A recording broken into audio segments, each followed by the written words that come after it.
Boa noite. Sejam todos muito bem-vindos a mais uma noite de trabalho, de aprendizado e aprimoramento, né? Que nós possamos ter uma boa noite. Eu sou a Beatriz, para quem não me conhece, e hoje o meu tema é você e a sua mediunidade.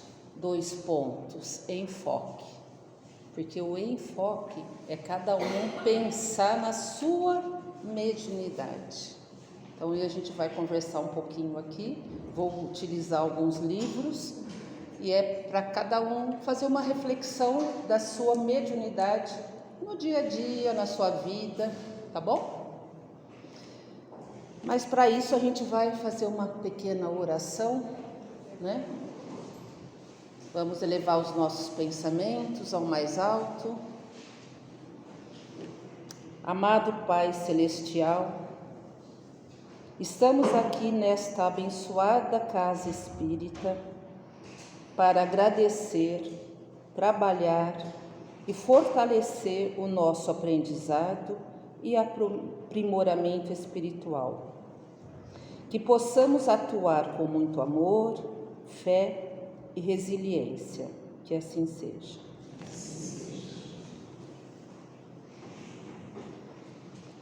Bom, eu só vou apresentar porque eu vou citar alguns livros aqui e eu gostaria que vocês, para quem não conhece, né? Então esse No Mundo da Mediunidade, Mecanismos da Mediunidade, A Mediunidade Sem Lágrimas e A Trajetória de um Médium. Daí a gente vai conversando um pouquinho sobre eles. Esse livro aqui foi o primeiro livro que o vovô Antônio... Cadê o vovô? Oh, sumiu! Não, ele tem que ficar aqui, gente. Está muito longe. Ele tem que ficar aqui. Não gostei, não. Ele pediu... Foi o primeiro livro que ele pediu para eu ler. Não sei se mais alguém, mas esse livro aqui tem seus quase 20 anos já, 18 anos. Não empresto e não dou. Tem para vender lá, todos eles. Porque eu rabisco, eu gosto de ir e voltar. Acho que todo mundo tem que fazer isso.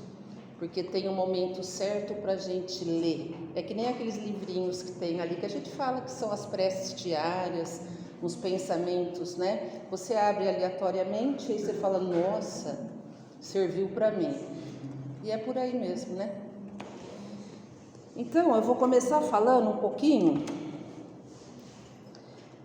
No Mundo da Mediunidade, que é do Bacelli, tá? Carlos Alberto Bacelli e Odilon Fernandes. O que ele fala sobre a mediunidade? A opção correta que deve nortear o médium em seu desenvolvimento é aquela que o motive à prática do bem incondicional. Que ele veja a mediunidade como se fosse uma árvore, cujos frutos produzidos a transcendem em importância e significado. Se a árvore boa é a que produz bons frutos, mediunidade boa é a que oferece resultados práticos no consolo e no esclarecimento. Olha que interessante, ele nos comparou a uma árvore. Então, se a árvore dá bons frutos, nós também daremos bons frutos, né? Se a mediunidade for boa. E aí, nós vamos, passo a passo aqui, cada um vai falando um pouquinho, qual é a forma da gente tratar e cuidar, né, da nossa mediunidade. Porque parece que é fácil. Não é. Não é fácil ser médium. E também quem falou que seria, né? Todos nós que estamos aqui não estamos por um acaso. Nós temos uma coisa em haver em comum aqui, essa casa. Em primeiro lugar, então nós temos uma afinidade que nos traz aqui. Então a gente confia, a gente gosta, a gente se sente bem e a gente tem fé, porque senão a gente não estaria aqui. Pode vir uma vez e não voltar mais, aí tudo bem. Mas quem vem no repeteco é porque se sente bem. Então a nossa mediunidade, ela é tratada numa casa espírita em primeiro lugar, tá? Então a gente não vem aqui à toa. Nós, entre aspas, somos trazidos, somos guiados, somos convidados a estar aqui. Não é à toa, né? Aí,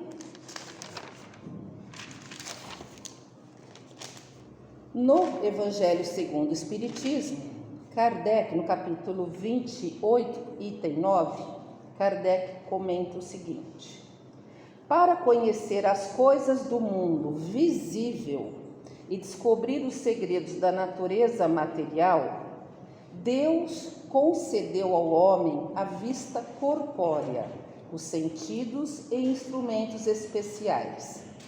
Com o telescópio, ele mergulha o olhar nas profundezas do espaço e com o microscópio descobriu o mundo dos infinitamente pequeninos.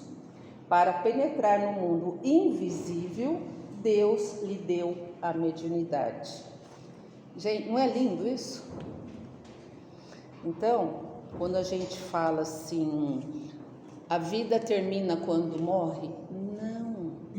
Nós sabemos, se nós estamos aqui, nós sabemos que tem vida além, né? Além do túmulo, que a gente comenta. Para a gente conversar com esses irmãos desencarnados, nós precisamos ter a faculdade mediúnica, nós precisamos ter uma sensibilidade, mesmo que talvez a gente não saiba ou não aceite, porque tem gente que é médium, precisa trabalhar,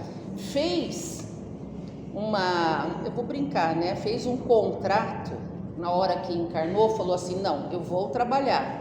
Só que como nós não lembramos, às vezes a pessoa não quer, né? Não quer ter responsabilidade, não quer ter disciplina. Isso é muito claro. Porque se nós estamos aqui todo dia nesse mesmo bate-canal, nesse mesmo bate-horário, é porque nós confiamos, nós temos disciplina. Nós procuramos estar aqui e fazer o nosso trabalho. Então, coitado daqueles que têm um trabalho, têm uma missão a fazer e não estão cumprindo. Mas sempre é tempo, né? Nós estamos aí, as portas estão abertas, os livros agora, a bibliografia é muito extensa. Vamos dizer que há 40, 50, 100 anos atrás não tivesse. Hoje tem muitos.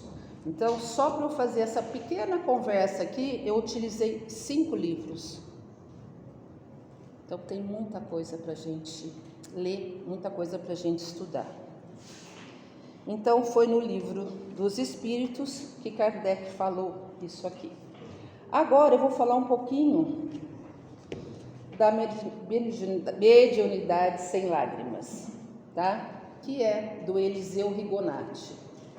Desenvolver a mediunidade é aprender a usá-la para que sejamos bem-sucedidos, cultivemos as seguintes virtudes. Então, para nós sermos bem-sucedidos, nós temos que cultivar. Se a gente não tem, a gente tem que aprender. A paciência. A paciência não é fácil. Nós estamos tentados a todos os dias, todos os momentos. Tem pessoas que vêm e querem acabar com a nossa paciência. Se não são pessoas, são coisas materiais, mas alguma coisinha acontece.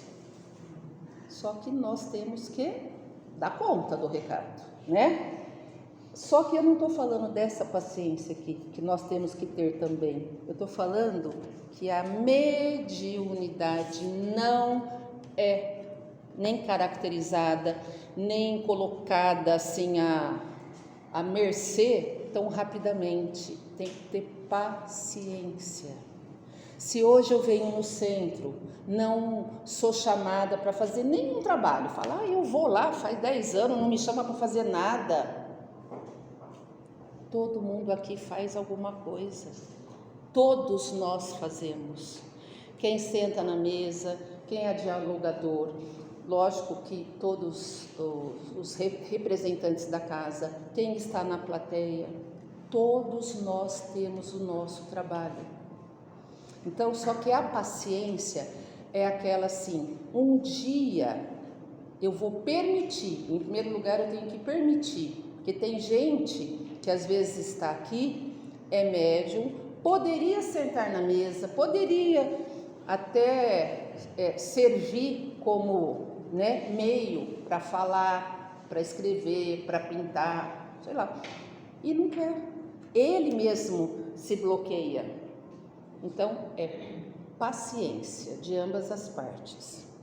Depois vem a perseverança, ter persistência, ser disciplinado. Se eu não tiver disciplina, eu não vou ser persistente.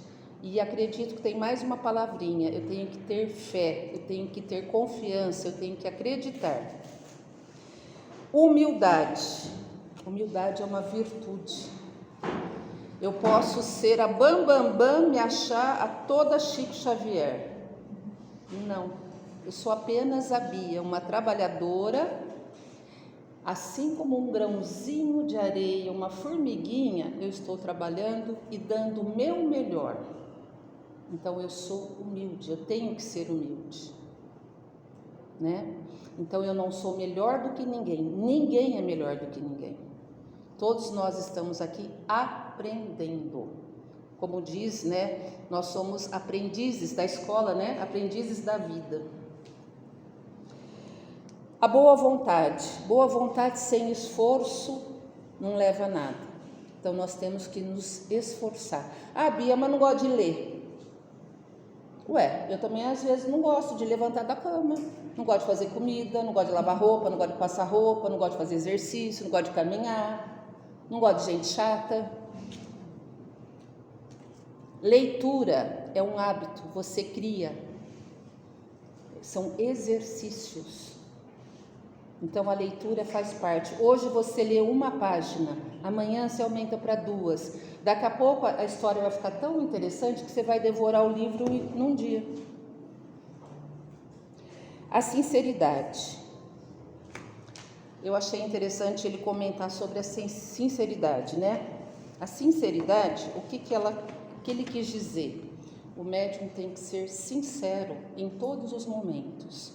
Principalmente na hora que ele incorpora, que ele vai falar, através dele ele vai falar o que o espírito, no caso, está falando, ele tem que falar aquilo que ele está sendo o guia ali, Ele tem que ser honesto, ele tem que usar de honestidade, tem que ser sincero.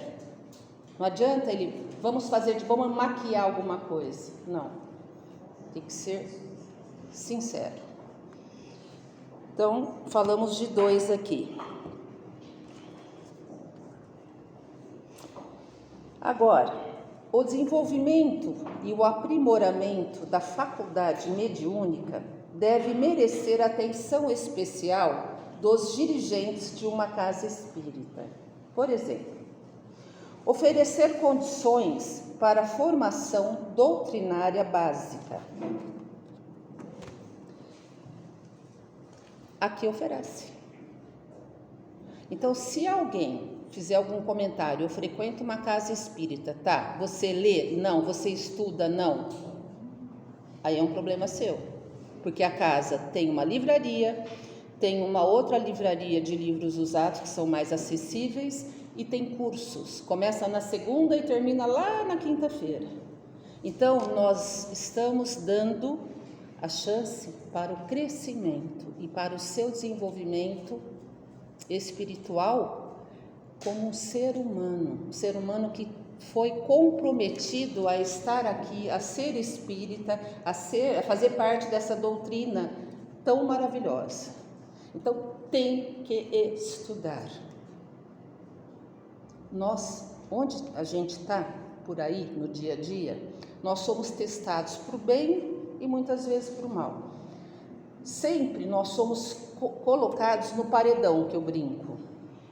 Tem um monte de gente que faz pergunta para a gente. Aí, de repente, uma pessoa faz uma pergunta sobre qualquer coisa da doutrina espírita e você não sabe responder. É desagradável isso, a não ser que a pessoa não esteja nem aí. Ou pelo menos venha a humildade. Olha, eu não sei te responder, mas eu vou pesquisar. Depois eu te falo. Isso é regra de professora, tá? Quando a gente não sabe, a gente tem que ser honesto e falar assim. Porque nós não somos obrigados a saber tudo, mas nós somos sim educados e somos comprometidos com a palavra, né? O trabalho ao qual a casa tem como objetivo: centro de apoio, tirar dúvidas, incentivar e orientar as leituras. Sempre nós estamos aqui orientando.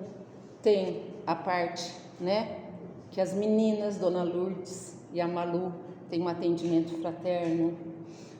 Tem qualquer pessoa que é abordado aqui, que eu já vi, tem muitas pessoas que têm às vezes dificuldade, faz pergunta, a pessoa responde.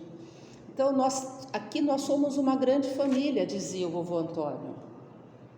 Ele sempre falou, nós já estivemos juntos em outras encarnações, nós não estamos aqui por um acaso. Local para estudo e aquisição de bibliografia espírita. Como eu falei, tem as bibliotecas. E aí, vem, para a prática da sua mediunidade, isso no dia a dia é necessário.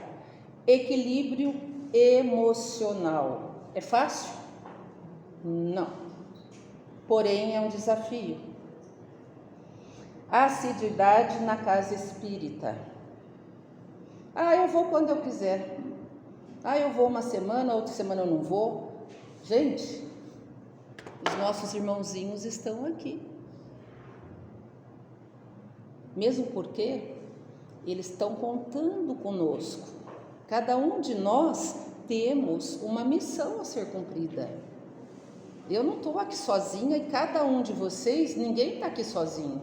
Fora aqueles que vêm aqui em busca de orientação, de uma palavra, de uma prece. Porque uma prece, ela faz uma grande diferença.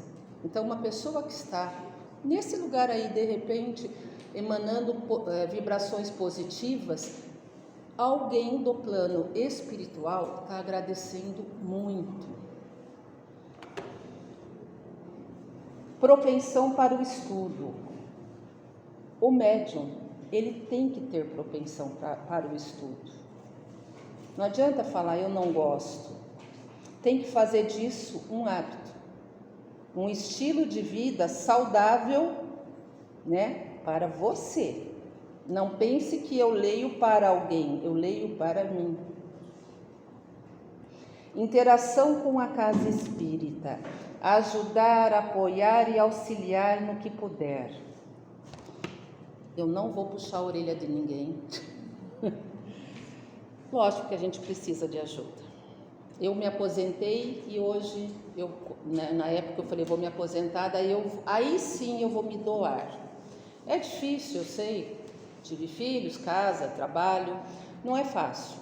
Porém, aqui é um trabalhinho de formiguinha. Se todo mundo fizer um pouquinho, vai virar um pocão. E nós temos um monte de idosos ali, contando com a nossa ajuda. Nós temos trabalho para de manhã, de tarde, de noite e de madrugada. E de final de semana e feriado também. Basta querer. a gente pede muita ajuda e é gostoso. Sabe bumerangue, que você joga e depois volta? É mais ou menos o sorriso, quando você dá para alguém e a pessoa corresponde com um sorriso gostoso, que fala, ah, que delícia, ou um abraço gostoso. Quando você ajuda o próximo, o maior beneficiado é você mesmo, não é o outro, é você. Isso eu tenho plena convicção e certeza. Então, procurem descobrir no que vocês poderiam ajudar, no que vocês poderiam trabalhar. Como eu disse, aqui tem para todo. Vovô também falava isso. Atitude, aliás, compromisso com a tarefa, entre outros. A tarefa é o que eu falei. Bom, eu só não trouxe o livro O Consolador. E aí ele diz assim: o médium tem obrigação de estudar muito, observar intensamente e trabalhar em todos os instantes pela sua própria iluminação. Como eu disse, eu não estou estudando por alguém, estudando para mim. Somente desse modo poderá habitar-se para o desempenho da tarefa que lhe foi confiada. E lembrando, nós concordamos com isso.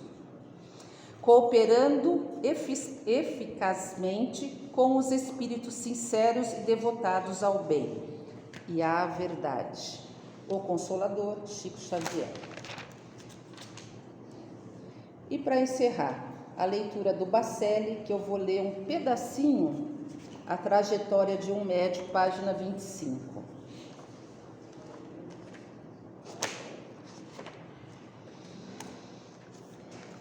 A pessoa pergunta para o Bacelli, né?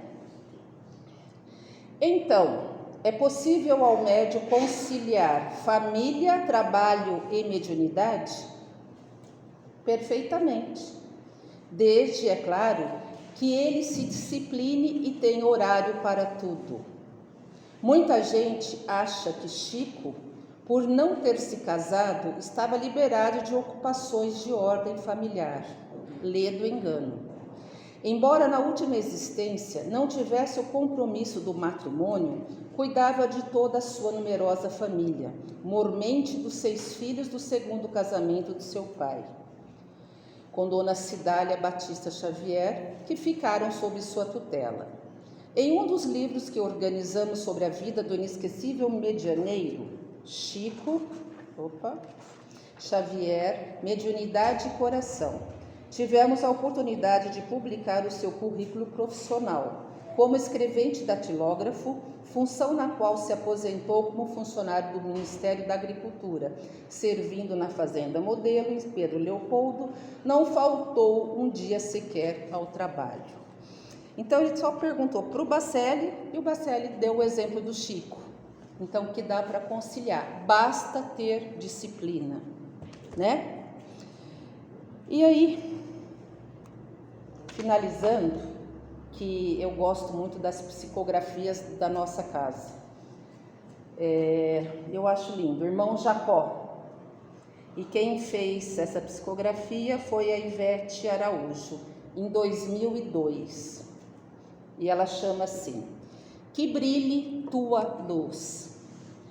Quando uma volta se completa, em seguida outra se abre, quase sempre com dificuldades crescentes, como uma prova ou um exame das nossas possibilidades. Confiemos. Nada se perde nos planos da grande vida. Ontem, hoje, amanhã, são como faíscas que se acendem na eternidade, quando trazem o bem. Construamos nossa luz maior. Tornemo-la trilha a se oferecer ao que está sem rumo. Construamos nossa luz, façamo-la brilhar com serena confiança e, sobretudo, com humildade. Que brilhe tua luz, nos seja a saudação, os votos, a enlaçarem todos em fraterna alegria. Bonito, né? E ele fez essa psicografia, creio que lá na Casa dos Espíritos, no Castelo, né, Malu? Não, foi aqui mesmo? Ah, é? Olha, eu achei que fosse de lá. Então, gente, cada um fazendo a sua parte, para um dia, quando a gente tiver feito, né, passado aquela portinha lá de lá, falar: que pena, eu tive o tempo e não fiz. Então é melhor se arrepender de estar fazendo bastante do que não. Que assim seja, que nós possamos realizar um bom trabalho agora.